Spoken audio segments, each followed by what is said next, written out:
The conference room overlooked the Atlantic, with glass walls framing a horizon so calm it felt almost mocking. Inside, however, everything was anything but calm. All 7 luxury resorts in the Florida Keys are mine, my brother Tyler said, his voice carrying the easy confidence of someone who had never been told no. Grace doesn't get anything. My parents actually started clapping while my aunt joined in. I stayed silent, watching Tyler, like a target in my crosshairs. Drop a comment and let me know where you're listening from and what time it is for you right now. I'd love to know who's part of our community. The applause died down slowly, leaving behind a silence that felt heavy, with the scent of saltwater and unearned triumph. My brother, Tyler, sat at the head of the mahogany table, looking like he'd already crowned himself King of the Keys. My mother, Stephanie, was still beaming, her hand resting on Tyler's arm as if he were the one who had just spent a decade serving the country. Instead of me, they all looked at me, waiting for the inevitable breakdown, the tears, the accusations of unfairness, or the desperate plea for a piece of the pie.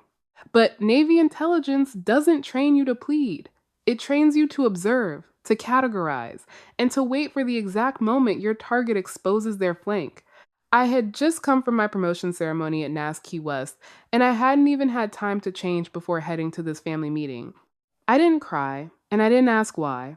I simply leaned back, my posture as rigid as my dress whites, and looked directly at my father.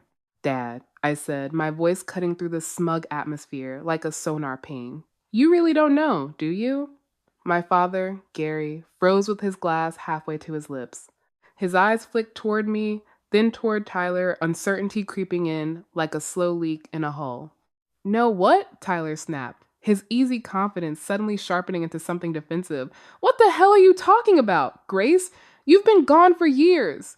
You don't know the first thing about how these resorts are run.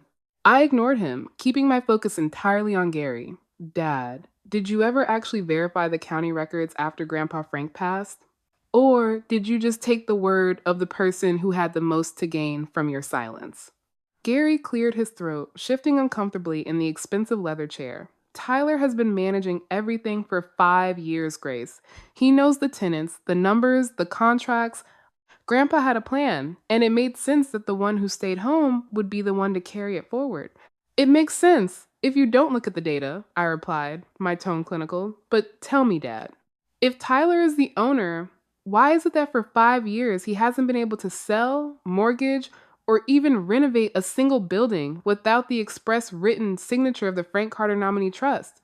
You see, Dad, Grandpa was smarter than you gave him credit for. He made us co-trustees, but he added a restrictive covenant. Any transaction over $10,000 requires a dual signature.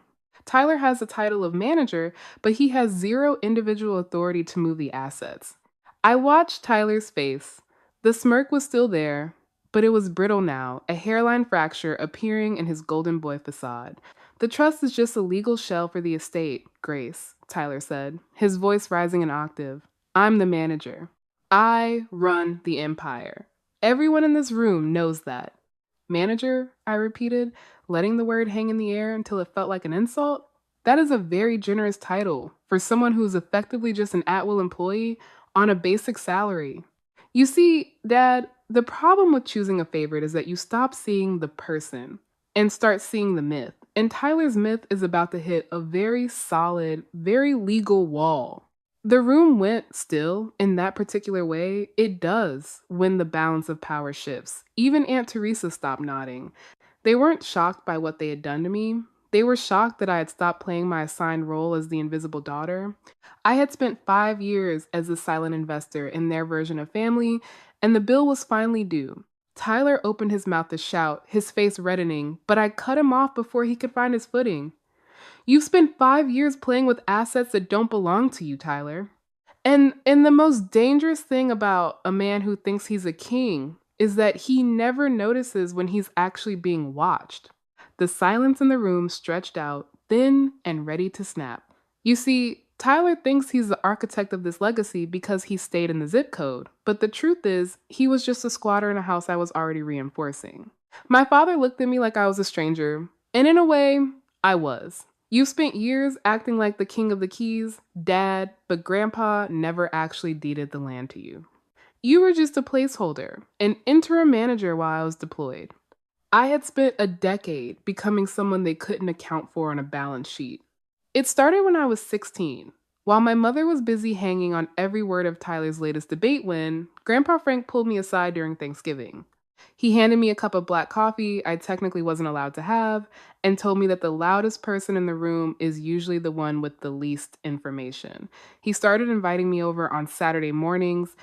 He didn't teach me like you teach a child. He spoke to me about cap rates, tenant screening, and long term appreciation. He taught me that you don't just manage buildings, you manage risk. Tyler never showed up to those breakfasts. He was too busy coasting on the assumption that being the golden child was a legally binding contract. The real debt was settled 5 years ago during the hurricane season. When the sky over Key West turned that bruised shade of purple before a Category 4 storm made landfall, Tyler was 300 miles away, at an offshore poker table. I was the one who took emergency leave to be on the ground. I spent 48 hours straight boarding up windows, moving equipment, and personally securing 7 different properties while the wind tried to tear the roof off our heritage. I saved this family millions of dollars in uninsured losses, and not once did I receive a thank you. To my parents, I was just playing sailor. I kept my mouth shut for 5 years. Most people would call that weakness, or the resignation of a daughter who knew her place, but they don't understand the invisible chains of a survivor. Growing up in this house was like living in a prison without bars, where the only way to stay safe was to remain unseen. I realized early on that my value was a luxury they had overdrafted for years. My silence wasn't a breakdown, it was tactical surveillance. In Navy intelligence, we call it giving the target enough rope. I didn't intervene when Tyler started making mistakes because I needed him to fully manifest his own destruction. I needed a pattern, not an incident. I sat through 5 years of insulting dinners and dismissive comments, watching Tyler systematically dismantle Grandpa's hard work, all while I was recording every single move he made. Tyler let out a sharp, jagged laugh that did not reach his eyes, his knuckles turning white as he gripped the edge of the mahogany table. You think that uniform gives you authority here, Grace? He spat, his voice trembling with a cocktail of ego and panic. You're nothing but a glorified office clerk for the government, playing dress up while I've been in the trenches building this brand. You've spent your life following orders, but in the real world, we're the ones who give them. My mother, Stephanie, stood up then, her movements sharp and rehearsed the way she used to practice for her charity galas. Grace, that is quite enough, she said, her voice dripping with the same condescension she used for the seasonal staff at the resorts. We will not have you coming into this club and interrogating your own family like we're on a witness stand. Tyler has sacrificed everything for this empire, while you were off sailing around the world on the taxpayer's dime. If you can't show your brother the respect he's earned, you can find your own way back to the mainland. I did not blink. Navy intelligence teaches you that when a target starts shouting, it is because they have run out of ammunition. I watched them with the same clinical detachment I would use to analyze a threat report. Anger was not loud this time. It was clinical. I looked at the way my mother leaned into Tyler, shielding him as if he were still the 12-year-old boy who had cried when he lost a tennis match. It was a perfect display of narcissistic favoritism. They were so committed to the myth of the golden son that they were willing to ignore the structural rot he was causing right in front of them. Tyler's reputation was a rented one, paid for with the currency of lies and my grandfather's name. He was leaning back now, trying to regain that smug posture, but I could see the sweat beading at his hairline, despite the room being kept at a precise 68 degrees. You're just bitter, Grace, he sneered, gaining strength from my mother's defense. You're the backup plan that did not even make the cut. You're a footnote in this family's history, and frankly, we only invited you today as a courtesy. I rubbed my eyes, trying to summon even a flicker of regret for what was about to happen, but there was only clarity. This was not a family breakdown, it was a balance sheet that had been in the red for far too long. My compassion had been a luxury they had overdrafted for 31 years, and the bank was officially closed. I reached into my bag and felt the cool, heavy metal of the physical brass keys to the original resort, a symbolic weight they did not even realize I carried. I reached into my bag slowly and pulled out a thin, black leather folder, my personal intelligence dossier. It was not thick or dramatic, but it was precise. I slid it across the polished mahogany toward the family attorney, Mr. Hale. Mr. Hale, I said, my voice steady and cold. I think it is time we move past the fairy tales and look at the actual deeds. Please pull up the public records for the 7 resort properties. Tyler laughed, a sound that was starting to fray at the edges like a weathered sail. Go ahead, Hale, show her. It will just prove that I have been the one running this family's future while she was playing sailor. The room was silent, save for the soft clicking of keys on a laptop. I watched my father. He still had not touched his water. He was staring at the screen, a flicker of confusion, finally replacing his blind certainty. Mister? Hale cleared his throat, his professional composure slipping noticeably. The first property, the Azure Sands Resort, he began, his voice barely a whisper. Transfer date, February 18th, 2019.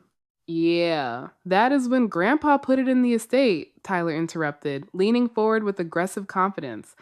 No, Mr. Hale corrected, squinting at the screen through his glasses. It was transferred directly from Frank Carter to the Grace Carter Nominee Trust. Beneficiary, Grace Carter. In a nominee trust, the public records only show the name of the entity. But the schedule of beneficiaries, the private document that actually dictates ownership, has had my name on it since the day Grandpa signed it in front of Mr. Hale. The silence that followed did not just fill the room, it emptied it. My mother blinked, her smile vanishing like a mirage in the Florida heat. I watched the realization sink into my father's face, the slow, agonizing understanding that he had spent 5 years trusting a ghost. He looked older now, not in years, but in weight. Grace, Gary whispered, his voice cracking on my name. You have owned these resorts this whole time?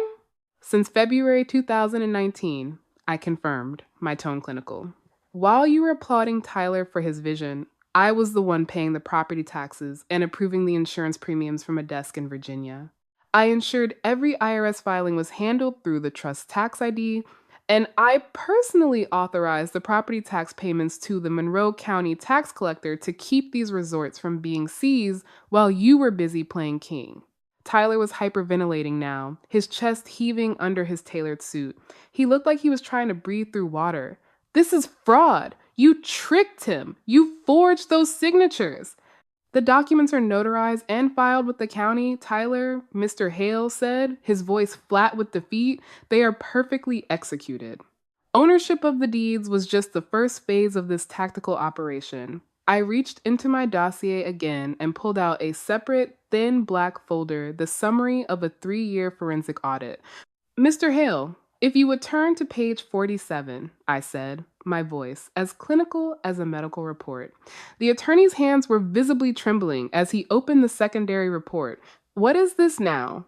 My mother whimpered, her hand fluttering to her throat. She looked at Tyler, still searching for a reason to defend him. This, I replied, locking eyes with Tyler, is the final tally of your stewardship. I let the silence stretch for a beat, letting the weight of the room press down on him.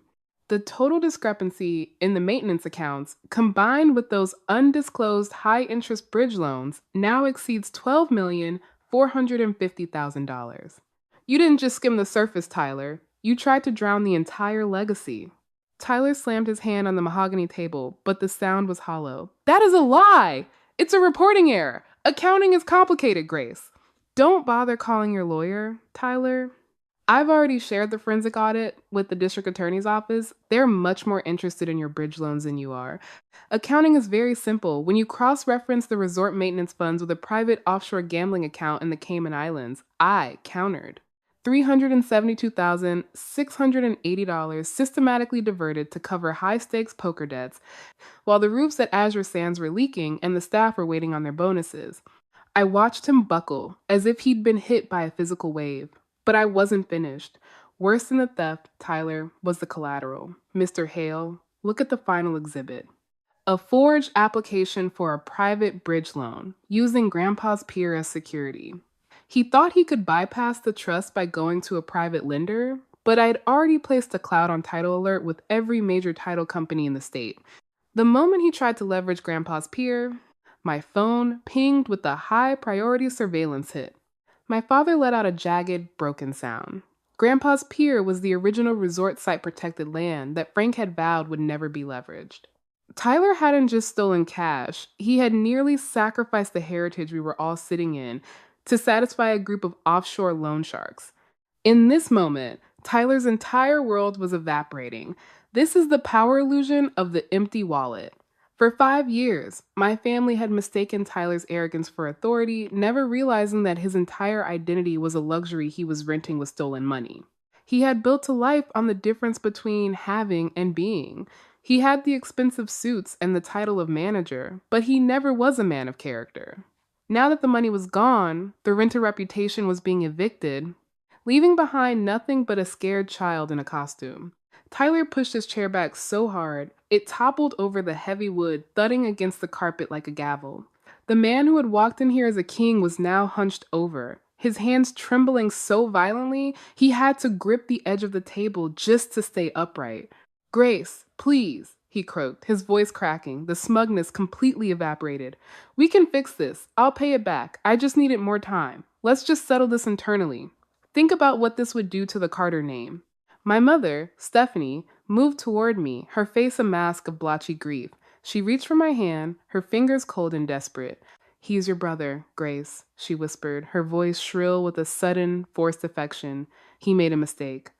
"A few mistakes, but you're destroying this family. For the sake of your father and me, just let it go." I pulled my hand away, my movements as precise as a tactical withdrawal. "One mistake is an incident, Mom," I said, my voice cutting through the room with clinical finality. "Two mistakes is a coincidence. 5 years of systematic theft of $372,680 while forging Grandpa's signature to leverage protected land, that is a career." I turned back to Tyler, watching him sink further into himself. For his entire life, Tyler's personality had been a high-end rental financed by my grandfather's generosity and my parents' selective blindness. He had no character of his own, only the accessories of wealth. "You have exactly 72 hours to vacate the premises. I've already filed the emergency eviction notice, and the Monroe County Sheriff will be here to escort you out if you're not gone by Monday morning." "You're too late for an internal resolution, Tyler," I said, leaning forward. "I've been collaborating with the Florida Department of Law Enforcement for the past month. I didn't just find these numbers. I handed them to the state investigators 3 weeks ago. A formal summons from the FDLE is on its way to this building right now." Tyler eventually accepted a plea deal, reduced charges, years of probation, and a court-ordered plan for the full restitution of the $372,680 he had siphoned away. His career in Florida real estate is effectively dead, his reputation buried under the weight of a permanent record that will follow him far longer than any of his gambling debts. My parents and I exchange occasional calls now, mostly on holidays. The conversations are polite, careful, and permanently hollow. My father sent me a handwritten letter a few weeks ago claiming he had finally looked into my Navy service record and my commendations. He said he was proud of me. I put the letter in a desk drawer and haven't looked at it since. I didn't need his pride to validate a legacy I had already built with my own hands. I've come to realize that letting go of a toxic bloodline is the only way to truly find yourself. For 31 years, I tried to earn a seat at a table that was built to exclude me. I've learned that family isn't about shared DNA, it's about character.